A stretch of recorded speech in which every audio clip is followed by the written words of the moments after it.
She walked in, and everything shattered. My wife, my best friend, was standing there, holding a secret so dark it tore our world apart. The betrayal was unimaginable, but what she said next, it left me speechless. The man she'd been seeing was someone I never saw coming. Someone I trusted. I had to make a choice. Stay and fix what was broken, or destroy everything we built. The twist? I didn't know who she was anymore. I never saw it coming. We'd been married for 10 years, and I thought we were happy. Sure, like any couple, we had our moments, but everything felt solid. Then it started with something small, almost unnoticeable, but it quickly grew into something I couldn't ignore. It was a Tuesday evening. Jenna, my wife, got home earlier than usual, but there was something off about her. She looked tired, distant, like something was weighing on her. She kept glancing at her phone, quickly hiding it whenever I walked into the room. It wasn't unusual for her to be on her phone, but this felt different. She was acting secretive. At first, I brushed it off. Maybe it was just a busy day. But as the evening went on, her behavior became harder to ignore. She didn't laugh the way she usually did when I cracked jokes. She didn't look at me the way she normally did, like I was the only one in the room. I told myself I was overthinking it, but the feeling grew stronger. Something was wrong. Then came the moment I wish I could forget. She left her phone on the kitchen counter, face up. I didn't plan on snooping. I told myself I'd just check the time, but when I picked it up, I saw the screen was unlocked. And there it was, Mr. Thompson, my daughter's teacher. I stared at the name for what felt like forever. I didn't know what to think. I'd always found him professional, polite, nothing more. But the messages between them told a different story. They started innocent enough, but then they became flirtatious, playful. And the last message I saw hit me like a punch to the gut. I can't stop thinking about you. Tonight? I dropped the phone back on the counter, my mind racing. I should have confronted her right then, but I couldn't bring myself to. What if I was wrong? What if I was misinterpreting things? The doubt crept in, but the knot in my stomach wouldn't loosen. So I decided to wait, to keep my cool. But I couldn't shake the thought of Jenna, the woman I trusted, being with another man. And Mr. Thompson, the teacher I'd never looked at twice before now, was at the center of it all. What was going on between them? What would I do next? I didn't know, but one thing was certain. I couldn't ignore it any longer. The next few days felt like I was walking around in a fog. Every word Jenna said seemed to take on a new weight, a hidden meaning I hadn't noticed before. I couldn't shake the image of those messages, of her and Mr. Thompson, of the flirtation that seemed to run deeper than simple friendly banter. I watched her closely, trying to find any sign that I was wrong, hoping that somehow I'd been mistaken. But she was different. She was quieter, more distracted. When I asked her about her day, she would give me a vague answer, something like, same old, or busy at work. She avoided eye contact, her answers coming too quickly, too rehearsed. It didn't take a genius to realize that something was wrong. But the part that cut the deepest was how she seemed to have no idea that I knew. She was still carrying on like everything was normal, acting like she hadn't just betrayed me in the worst way possible. I kept my mouth shut. I didn't want to make accusations without proof, even though I had a sinking feeling in my gut that told me everything I needed to know. But how could I confront her? If I was wrong, I'd never live it down. And if I was right, what would that do to our family? How could I look my daughter in the eye knowing that her teacher had crossed a line with her mother? I spent the next few nights lying awake, staring at the ceiling, replaying every moment with Jenna over the past few weeks. Was it all a lie?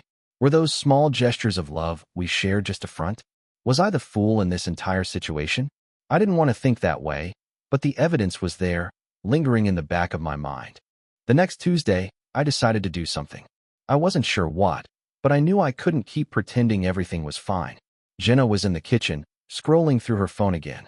She didn't see me as I walked by, but I saw the name again, Mr. Thompson, pop up on the screen. My heart dropped. This wasn't a mistake. There was no way I was imagining things anymore.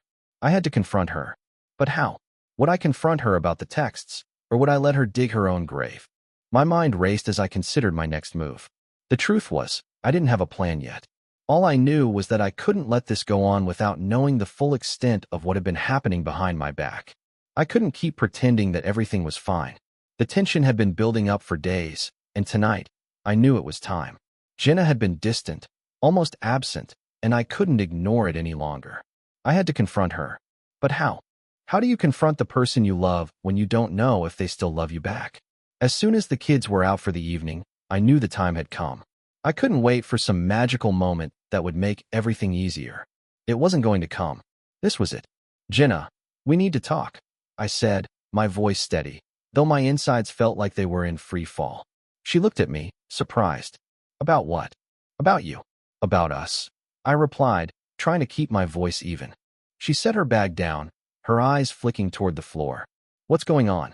Are you mad at me? I could tell she was trying to brush this off, but I wasn't going to let her. Jenna, I know about Mr. Thompson.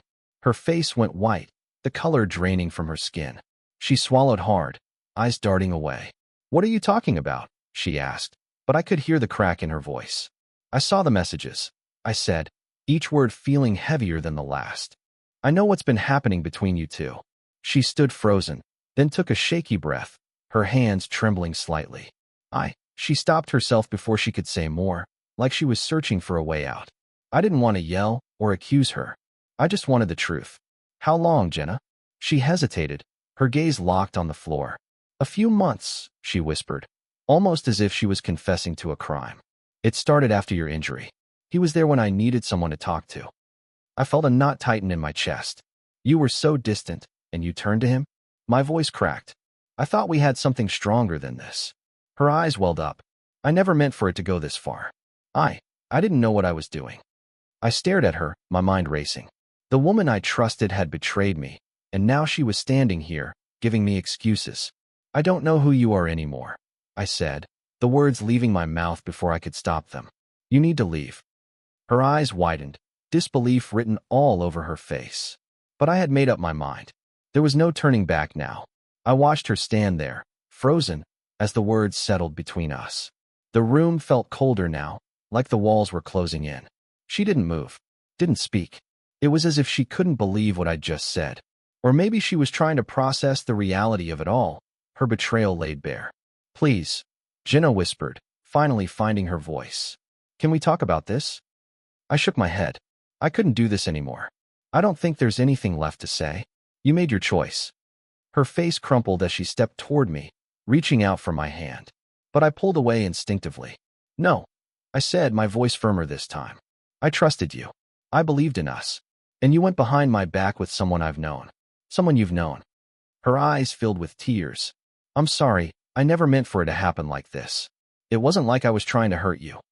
But I was already a step ahead, trying to hold back the flood of emotions threatening to overwhelm me. No, Jenna, it wasn't a mistake. You knew exactly what you were doing. My voice broke for a second, but I quickly steadied myself. You were hiding it from me. That's the part that hurts the most. She stepped back, looking lost. I could see her hands trembling as she wiped away a stray tear. I don't know what to do, she said, her voice barely audible. I didn't want to lose you. But you didn't stop, I replied bitterly. You kept it going. And now you want me to believe that it was just a mistake? A misunderstanding? The silence that followed was suffocating. I felt a pit open up in my stomach, like everything I'd built, everything I'd trusted, was crumbling. I'm sorry, she whispered again. But this time, it felt hollow, like a word that had lost all meaning. I took a deep breath, steadying myself for what I knew had to come next. You need to leave, Jenna. I can't keep pretending. I need space. We need space. Her face twisted in pain, and for a second, I almost felt sorry for her. Almost. But the anger inside me was stronger than any sympathy I had left. I turned away from her, trying to fight the overwhelming urge to break down. I couldn't. Not yet. She didn't say anything else. She simply walked out of the room, her footsteps fading down the hall as I stood there, numb. I felt alone, empty. And for the first time in a long time, I realized the weight of what was lost. The house felt eerily quiet after she left. It wasn't just the silence, but the weight of everything that had changed in the blink of an eye. For years, I had built my life around Jenna, around our family, around the belief that we were a team. Now, all that seemed shattered. I sat down on the couch, staring blankly at the wall. The room that had once been filled with laughter and warmth now felt cold and foreign. I thought about the moments we had shared, the family dinners, the late-night talks, the quiet weekends together, and how all of that had been a lie, hidden behind a mask of normalcy. I glanced at the clock. It was nearly time for the kids to come home, and I had no idea how to face them. How could I look them in the eye knowing that everything they thought they knew about their parents was about to change? I tried to push the thought away. I needed to keep it together for them, for our family. But the reality kept sinking in. Jenna had betrayed me in the worst way possible, and I had no idea what to do next. There were no instructions for this kind of pain, no guide to help me through the hurt, the confusion. I had always been the steady one, the one who took care of everything. But now, I didn't even know how to take care of myself. I got up and walked to the kitchen, opening the fridge and staring at the contents. It felt like I was going through the motions, doing the things I had done 1,000 times before, but now it all seemed meaningless. My phone buzzed on the counter. I hesitated, then picked it up. It was a message from Jenna. "Can we talk? Please, I'm sorry." I stared at the screen for a long time, the words blurring in front of my eyes. Part of me wanted to pick up the phone and tell her everything I was feeling, how much she had hurt me, how much I still loved her despite everything. But the other part of me, the part that was finally waking up to the truth, knew I couldn't. I put the phone down without replying. The kids would be home soon. I had to prepare myself. But inside, I felt like I was falling apart, and I wasn't sure how much longer I could hold it together. When the kids came home, they were full of their usual chatter. Mia talked excitedly about her art project, and Alex couldn't wait to tell me about soccer practice. For a moment, it felt like everything was normal, like the storm that hit just hours before had never happened. But reality hit me again. I had to face them. I had to figure out how to tell them that everything was about to change. I took a deep breath and forced a smile. "Hey guys, how was school?" They paused, sensing the shift in the air. Mia's excited voice faltered, and Alex's smile disappeared as he studied me. "What's wrong, Dad?" he asked, his eyes narrowing in concern. I sighed and motioned for them to sit at the kitchen table. They did, but they were both on edge now. "We need to talk," I said, keeping my voice as calm as I could. "About what?" Mia asked, confusion crossing her face. I hesitated, trying to figure out how to say the words without breaking their world. "Your mom and I, we're having some issues. Things are a little different right now." Alex looked worried. "What do you mean? Is Mom okay?" I swallowed hard. "She's okay, just things are complicated between us." Mia furrowed her brow, clearly not understanding. "Did something happen to Mom?" No, Mia, nothing like that," I said quickly. "It's just, we're going through some things." The silence grew. They didn't ask more, but I could see the confusion in their eyes. How do you explain to your kids that the person they look up to has done something that changes everything? "I know this is a lot to take in," I continued, my voice cracking. "But I want you both to know that no matter what happens, we're still a family. We'll get through this together." They nodded, though I could tell they didn't fully understand. Alex looked at me with a mix of concern and confusion. Mia was quieter, sensing the tension but not quite able to grasp it. As they left the table, I watched them go, feeling a deep ache. I had just lied to them, told them that things were complicated when they were so much worse. The truth would come out eventually, but I wasn't ready for that yet. Not for them. For now, I had to hold it together, for their sake. Even if everything inside me was unraveling. After the kids went to bed, the house seemed to settle into an unnatural quiet. It wasn't the peaceful silence I had grown accustomed to, but rather a suffocating stillness that clung to every corner. I sat in the living room, my mind racing through everything that had happened. The confrontation with Jenna, the weight of the truth finally sinking in. The kids' innocent questions, their confusion, their trust in me, now clouded by something I couldn't protect them from. I knew I had to figure out what came next, but I didn't have a plan. Not really. It was hard to think straight with everything happening so fast. The hurt was still raw, still sharp. Every time I closed my eyes, I saw her with him, Mr. Thompson. The betrayal replayed in my mind, over and over. I looked at my phone again. Still no message from Jenna. She had left a few texts earlier, pleading for a chance to talk. I hadn't replied. I couldn't. Not yet. But as the night dragged on, I found myself staring at those messages, torn between anger and the faintest trace of hope. Hope that maybe, just maybe, we could fix things. But how could I ever trust her again? How could I ever look at her the same way, knowing what she'd done? I set the phone down, running a hand through my hair. There was no easy way out of this, no way to go back. The life I thought we had was gone. And now, I had to figure out how to move forward. The kids were asleep upstairs, safe for now. But what about Jenna? Was she coming back? Did she even want to? The thought of her leaving, of everything being over, sent a chill down my spine. I wasn't sure I was ready for that finality. I wanted to believe in the possibility of forgiveness, that maybe we could rebuild what was broken. But the doubt kept creeping in. Could I ever forgive her? Could I ever forget? I turned off the lights and laid down on the couch, staring at the ceiling. Sleep didn't come easy. I was stuck in the limbo of waiting for Jenna's next move, for my own clarity, for the moment when everything would either fall apart completely or maybe, just maybe, start to heal. But that moment felt far away, and the silence of the house pressed in, louder than any conversation we could have had. The next few days passed in a blur. Every time I woke up, the same questions rushed back into my mind, drowning out everything else. How did we get here? How did I let it go this far without noticing? And what now? What do I do when the person I thought I knew better than anyone turns into someone I can't trust? Jenna hadn't come home that night, and I wasn't sure if she was planning to. I didn't know what to expect anymore. The house felt emptier than it ever had before, despite the kids' noise during the day. I spent most of my time at work, keeping busy to avoid the thoughts that crept in every second I was home. Then, a text. It was from Jenna. Can we please talk? I'm sorry. I don't know what else to say, but I need to see you. I love you. I stared at the screen, my stomach twisting. Her words felt desperate, but part of me still couldn't shake the feeling that they were just words. I had heard them before, in different forms, in moments when things were easier, when we were happy. But now, it felt like she was trying to salvage something that was already beyond saving. I thought about the kids. They were looking at me with confusion, wondering why things were different, why the happy family they knew seemed to be slipping through their fingers. I couldn't keep lying to them. I couldn't pretend that everything was okay when it wasn't. I had a decision to make. I could meet with Jenna, listen to her explain herself, try to understand her side.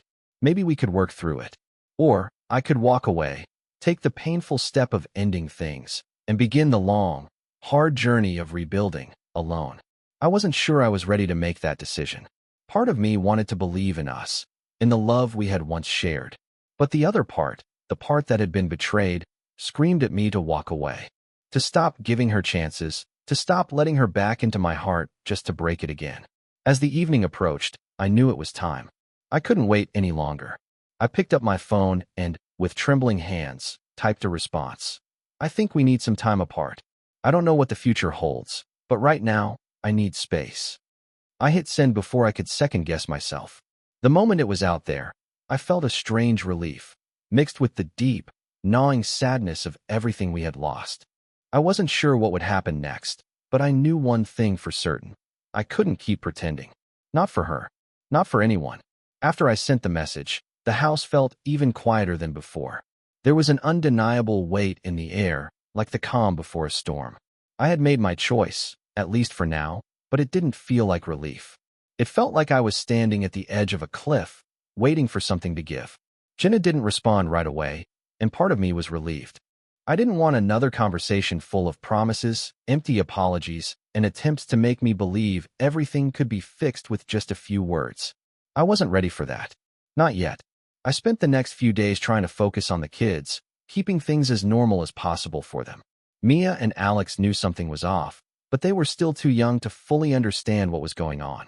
They asked about their mom, and I told them she needed some time away to sort things out. It was a half-truth, but it was the only thing I could manage. I found myself avoiding any kind of contact with Jenna. The silence was painful, but it was also a strange kind of comfort. There was no more pretending, no more explanations that felt forced. I needed time to process everything, to think about what I really wanted and whether I could even move past what had happened. But as the days stretched on, the silence began to feel suffocating. I convinced myself I needed distance from Jenna, but now I realized that it wasn't just distance I needed, it was answers. I couldn't keep living in this limbo. I wanted to know the truth, the whole truth. Why had she done it? Why had she risked everything for someone else? Was it a mistake, or was I just another casualty in a relationship that had been broken long before I realized it? I finally decided to reach out to her. I didn't know what I would say, but I couldn't let this silence define us forever. I picked up my phone and dialed her number. The phone rang once, then twice. then 3 times before she picked up. Hello. Her voice was quiet, hesitant. I took a deep breath, trying to steady my nerves. Jenna, we need to talk. There was a long pause on the other end of the line. Okay, she said, her voice barely audible. When I closed my eyes, feeling the weight of everything pressing down on me. Soon. But I'm not sure I can do this anymore. I need to know the truth. And with those words, I took my first step into the unknown, unsure of what would happen next, but knowing it was time to face the reality of everything we had lost. We met at a cafe, somewhere neutral, somewhere public. I couldn't bear the thought of having this conversation at home, not with everything feeling so broken. I needed distance, somewhere away from the place where our life used to feel real. When I arrived, Jenna was sitting at a table in the corner, looking smaller than I remembered, her hands wrapped tightly around a coffee cup. Her face was tired, eyes red, and I could see the guilt in her posture, even before she looked up at me. I took a seat across from her, the air between us thick with unspoken words. Neither of us spoke for a moment, as if we were both waiting for the other to break the silence. Jenna, I began, my voice steadier than I felt. I need the truth. I can't keep living in this confusion.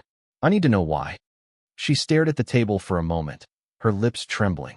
I never meant for it to happen, she whispered. It just happened. I don't even know how to explain it. I leaned in, trying to keep my composure. How did it happen, Jenna? What happened between us? Her eyes flickered up to meet mine. After your injury, after everything slowed down, I started to feel like we were just coexisting. You weren't there for me the way I needed. I didn't know how to get that from you anymore. I swallowed hard, fighting the pain. So you turned to him? Mr. Thompson? Our daughter's teacher? She looked down, her hands shaking. I didn't mean to hurt you. It was just talking at first. But it turned into more. And I kept telling myself it was nothing, but it was. It was more than I ever planned. I took a deep breath. The weight of her words felt like a punch to the chest. I trusted you, Jenna. And you betrayed that trust. She reached across the table, but I pulled my hand away. She recoiled slightly, her eyes pleading. I'm sorry. I never wanted this to happen. I didn't know how to talk to you. I didn't know how to fix things between us. I shook my head slowly. I don't know if I can fix this, Jenna. I don't know if I can ever trust you again. She wiped away a tear, nodding, her voice breaking. I understand. I'll do whatever it takes to make it right. But as I looked at her, the decision became clearer. I didn't know if I could come back from this. And I didn't know if I wanted to. I stood up, leaving her behind at that table. The silence in the cafe felt deafening as I walked out. The days after our meeting felt like a slow-motion blur. The cafe conversation, the silence, the unsaid things that hung in the air. None of it seemed real, yet it was all too real. Every time I walked through the door, every time I saw the kids, the house felt emptier. The space Jenna once filled seemed to have vanished, and all I could feel was the weight of the lie that had shattered everything. I hadn't heard from her after that day at the cafe. A part of me wondered if she was giving me space, respecting my decision to step back. But another part, the part that still loved her despite everything, feared that she was slipping away for good. I kept going through the motions. The kids needed me. I couldn't afford to let them see how broken I felt, how much I was crumbling inside. I threw myself into work, into the routine of the day, doing whatever I could to push the pain aside. But at night, when the house was quiet and the kids were asleep, I found myself staring at the phone, wondering if she would reach out, if she would say anything that might make this feel like a bad dream. But there was nothing. Then came the message. It was from Jenna, but it wasn't like the others. I can't do this anymore. I understand if you never want to speak to me again, but I need you to know that I'm sorry. I'll always love you. The words felt like a slap. I had expected anger, pleading, maybe even a last-ditch attempt to save what was left of us. But this was final. It wasn't a plea for forgiveness. It was an acknowledgement that everything was over, that whatever love we had left had been buried under the weight of her choices. I sat there, staring at the screen, unsure of what to feel. Part of me wanted to scream, to rage at the unfairness of it all. But another part of me, the part that had been wounded so deeply, knew this was the end. The betrayal, the distance, the silence, it all led to this moment. I put the phone down and closed my eyes, letting the reality wash over me. It was over. There was no going back. I didn't know what the future held, but for the first time in weeks, I realized something. I was going to have to rebuild. Not just our family, but myself. The days that followed felt like I was walking through a fog. Jenna's message had confirmed what I'd known all along, but hearing it in her words made it real. We were done, and even though the pain still stung like a fresh wound, there was a strange sense of finality to it. No more back and forth, no more pretending we could fix something that had been broken for too long. I focused on the kids. They were the only thing that mattered now. I couldn't let them see how much I was hurting, not when they were still so young and confused. Mia and Alex still didn't fully understand why their mom wasn't home, why things had changed so suddenly. I kept telling them she needed some time, that everything would be okay. It was a half-truth, but it was the only one I could give them. The nights were the hardest. After the kids went to bed, the house felt even emptier. I had grown used to hearing Jenna's voice, to feeling her presence, even when we were distant. Now it was just me, alone. I spent hours pacing, trying to figure out how to piece my life back together. I didn't know where to start, but I knew I had to. For the kids, for myself. I started clearing out the spare room. It felt symbolic, as if I was erasing the last remnants of our life together. I packed away old pictures, wedding albums, things that reminded me of the life we'd shared. It was painful, but necessary. I couldn't keep clinging to the past, not when it was tainted with lies. I told myself it wasn't about revenge or hatred. It wasn't about punishing Jenna for what she'd done. It was about me. It was about finding a way to move forward, to heal, to rebuild what I could of my life without her. It was going to take time, a lot of time, but I knew one thing for sure. I couldn't stay stuck in the past. As the weeks passed, I started to notice small changes. I smiled a little more, laughed a little more. The weight wasn't quite as heavy. I was learning to live without her, and though it hurt, it was freeing in a way. The pain wasn't gone, but it wasn't all-consuming anymore. The kids were adjusting too. They still asked about their mom, but they were starting to accept that things had changed. We spent more time together, and I made sure to show them that we were a family, even if it looked different now. I wasn't sure what the future held, but I was learning to take it one day at a time. I didn't have all the answers, but I was finally ready to start figuring it out. It had been a few weeks since Jenna's last message, and things had started to settle into a new routine. The house was quieter, but I was slowly finding my rhythm again.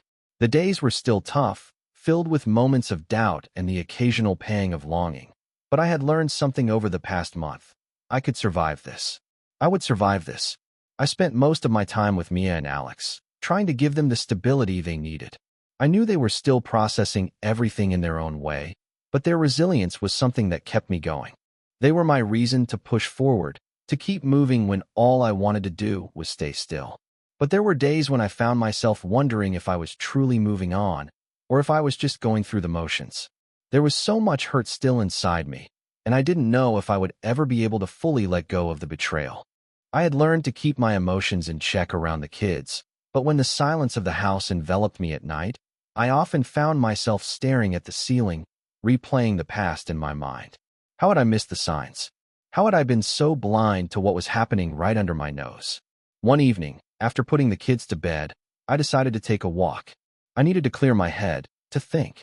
I walked around the neighborhood, letting the cold air fill my lungs as I tried to put the pieces together.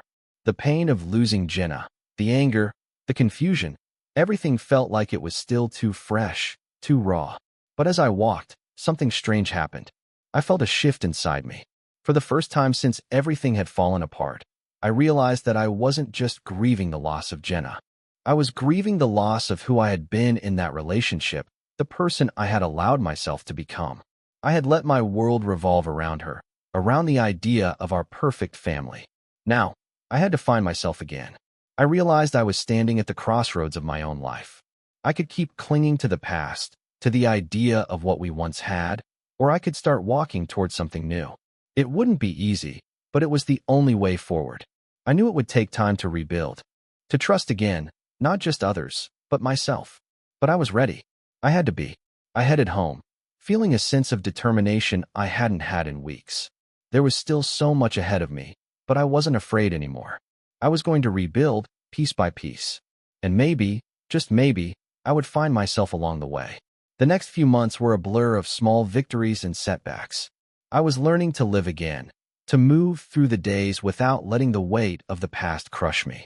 I'd come to terms with the fact that everything had changed, that my life would never be the same, but I was slowly finding peace with that truth. Mia and Alex were adjusting, their questions about their mom fewer with each passing week. They were resilient, bouncing back more quickly than I had anticipated. They were adapting to the new normal, and I couldn't help but feel proud of them. I'd kept things as consistent as I could for them. Bedtimes, weekends, family dinners. I tried to fill their lives with joy, even if it felt like a struggle for me at times. One evening, as we sat down to dinner, Alex looked up at me with his big brown eyes, full of curiosity. "Dad, are you going to find someone else? You know, like a girlfriend?" The question hit me harder than I expected. I looked at him for a long moment, unsure of how to answer. Was I ready for that? To move on? To open myself up to someone new, knowing how deeply I had been hurt? "I don't know, buddy," I said, trying to keep my tone light. "Right now, I'm just focused on you and Mia. I'm just trying to make sure we're all okay." Alex nodded, satisfied with my answer, and went back to eating his dinner. But the question lingered in my mind long after the table was cleared. Was I ready to love again? Could I trust someone enough to let them into my life, after everything that had happened? The truth was, I wasn't sure. Part of me was still broken, still healing. The idea of letting someone in felt like a distant possibility, something far off in the future. But that didn't mean it was impossible. I had to give myself permission to move forward when I was ready. As the weeks passed, I started to focus more on myself. I signed up for a yoga class, something I'd always been curious about but never made time for. It wasn't much, but it was a step toward reclaiming who I was, outside of being a husband and father. I found small joys in the routine, in the little moments of peace that came with doing something just for me. And slowly, I began to realize that healing didn't mean forgetting. It meant finding a way to live again, to embrace the future, even if it was uncertain. One evening, as I was tucking Mia into bed, she hugged me tightly and whispered, "I'm glad you're okay, Dad." Her words, simple as they were, reminded me of something important. I didn't have all the answers, and I wasn't sure what the future would look like, but I had them. Mia and Alex were my world, and that was enough to keep moving forward. It's strange how life moves on even when you feel like it's come to a standstill. The last few months had been a slow journey of healing, of picking up the pieces that I thought were shattered beyond repair. But in the process, I'd realized something important. Life doesn't stop. It doesn't wait for you to get your act together. It keeps moving, and all you can do is decide whether you'll move with it or stay stuck in the past. I wasn't stuck anymore. It didn't happen all at once, but little by little, I started to feel like myself again. There were still days when the weight of everything hit me. The anger, the sadness, the betrayal, but I didn't let it define me. I was learning how to live without the constant reminder of what I'd lost. I was rediscovering who I was, outside of the role I had played in a marriage that had ended. I focused on my kids, on making sure they felt loved and secure. Mia and Alex had both adjusted well, and I was proud of them. They were stronger than I'd ever given them credit for. But as much as I wanted to shield them from the hurt, I knew that part of healing was letting them see that it was okay to be vulnerable. It was okay to hurt, but it was also okay to keep moving forward. One day, while I was at the grocery store, I ran into an old friend, someone I hadn't seen in years. We started talking, catching up on life, and before I knew it, I was smiling again. She invited me to grab coffee sometime, just to talk, no expectations. I hadn't thought about dating, let alone opening myself up to someone new, but in that moment, it felt like a tiny spark of possibility. I wasn't ready to rush into anything, but I realized something. Maybe I could let someone else in eventually. Maybe I could start to trust again. Maybe it wouldn't be the same as before, but that didn't mean it couldn't be good. That night, as I lay in bed, I thought about how far I had come. I wasn't the same person I was when Jenna left. I had been broken, but I wasn't broken anymore. I was stronger, wiser, and, most importantly, I was free. The road ahead was still uncertain, but for the first time in a long time, I felt ready to face it. One step at a time, I was building a new life, a life I was going to own, a life that was mine. And whatever came next, I knew I would be okay.